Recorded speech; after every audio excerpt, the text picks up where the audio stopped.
Hi everyone, welcome to my channel. I'm Dawn. Today I'm here with a chatty flip through of the largest journal I have ever made. I've made some very thick journals, but I've never made one that was this big.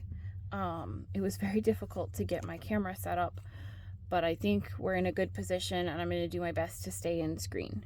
So this journal is almost 11 and a half by about 8 3/4. It's made from an old book cover, and I've decoupaged this sewing pattern on the back cover. I've done fabric on the spine. Here's the binding. I did a 5-hole pamphlet stitch. 3 would not have been enough for this journal.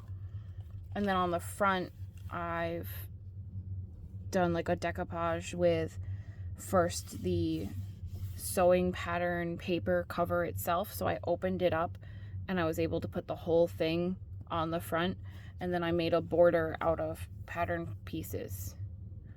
And that's all then sealed with a sealer, so that's not going anywhere. So I took this old book cover. It was just a white book cover, so it was pretty easy to work with. I put the pattern paper on it. I folded the pattern paper over the edge here and sealed that on as well. And then this was the original inside of the book. So here's my first page. We have a scrapbook paper. I've done some ruffles on the edges of some of these. Here I have a tuck spot library card pocket. I've decorated it a little bit. I like to clip a lot of my removable pieces in so that they don't move around, and my signature here is right on the front.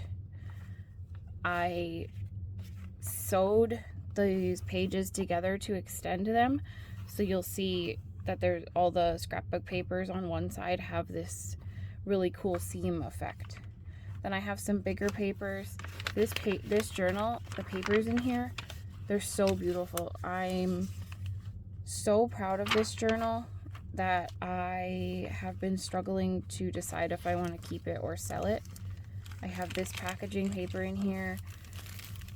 It's really amazing. I have a giant piece of construction paper that I found. I didn't have to extend this page at all. And then for the pattern paper pieces, I was able to keep some pieces intact. But you can see I didn't distress this here. This was a used pattern with someone's coffee or tea stain on it, so that's really cool. So then to go with this, I put the coffee stain paper next to it. This is a really light coffee stain on this one, but it still gives it that crinkly effect.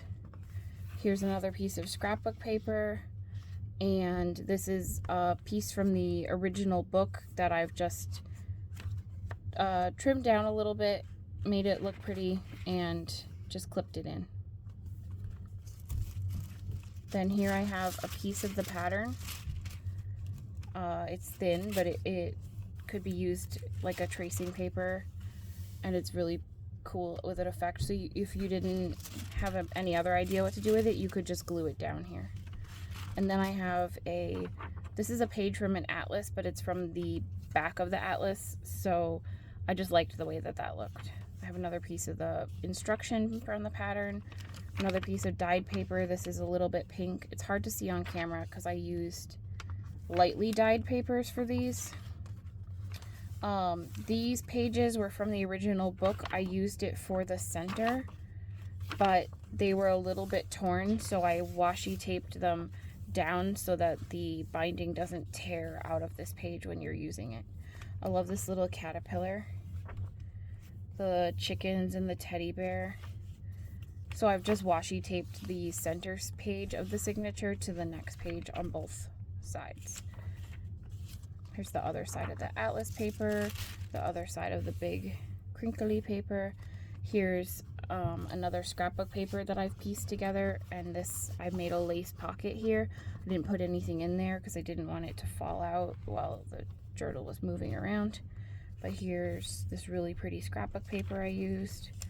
Coffee dyed paper, the big piece of the instructions, construction paper, this really beautiful paper, crinkly music, more packaging paper, dyed paper, and here's the other side of the first signature.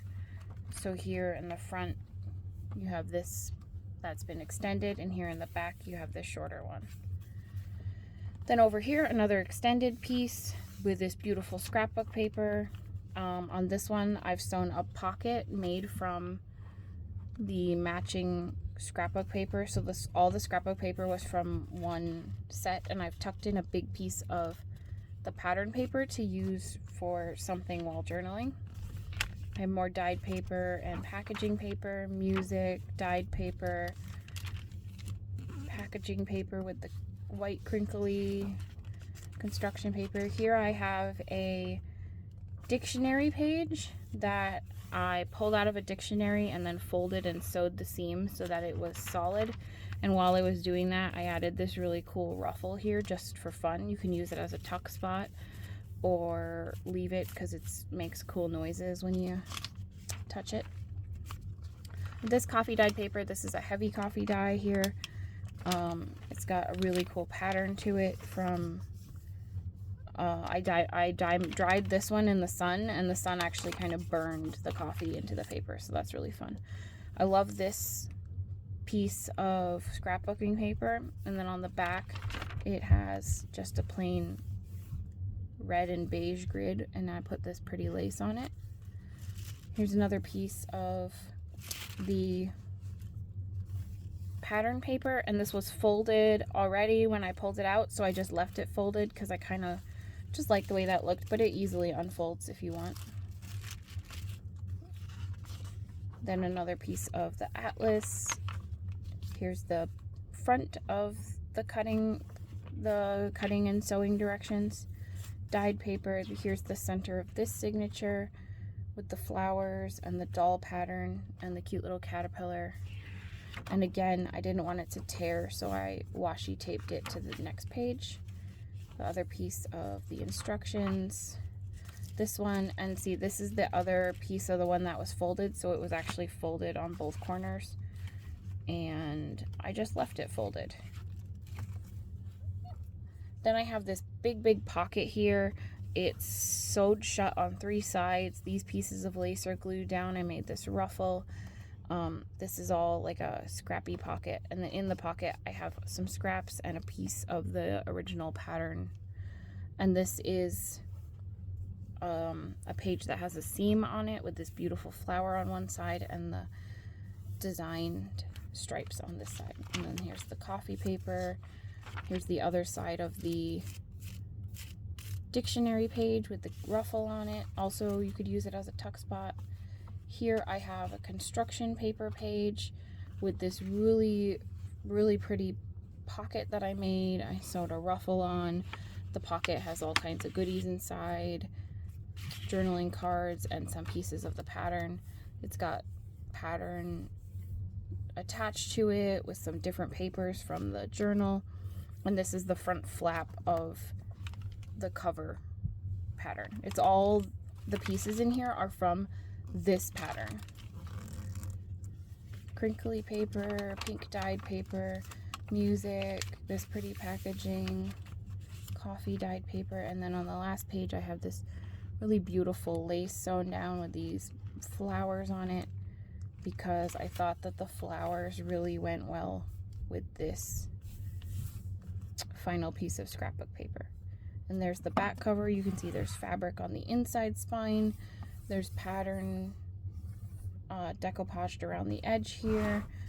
And then the back has this beautiful piece of the pattern. And there's what it looks like. It's 2 signatures. It has a smaller spine, so I thought it was a good book to start my, like, to try making one that was so, like, big in length or height and width. I loved making this so much. I had such a fun time making it. I've been collecting like really big pieces of paper for a while, so I had a lot of options for big papers because I've just kind of been collecting them all into one spot in my craft room for a while, so by the time I went for it, I was ready to go, and I had a lot of fun making this. So I might be making more. I do have quite a few big flower and like bird books and stuff that have the big covers. So this is my biggest journal I've ever made. Thank you for watching my flip through. Let me know what you think of this. Have you ever made or used a journal that's this large? And I haven't decided if I'll keep this one or sell it. I'm still going back and forth, but I'm obsessed with it, so I might hold on to it. If you'd be interested in a journal this big, please feel free to just let me know. Thank you all for watching. Please like my videos, leave a comment, subscribe. I'm working on growing my channel, and every little bit of interaction helps and is appreciated. Thank you all. I hope you have a wonderful day. Bye.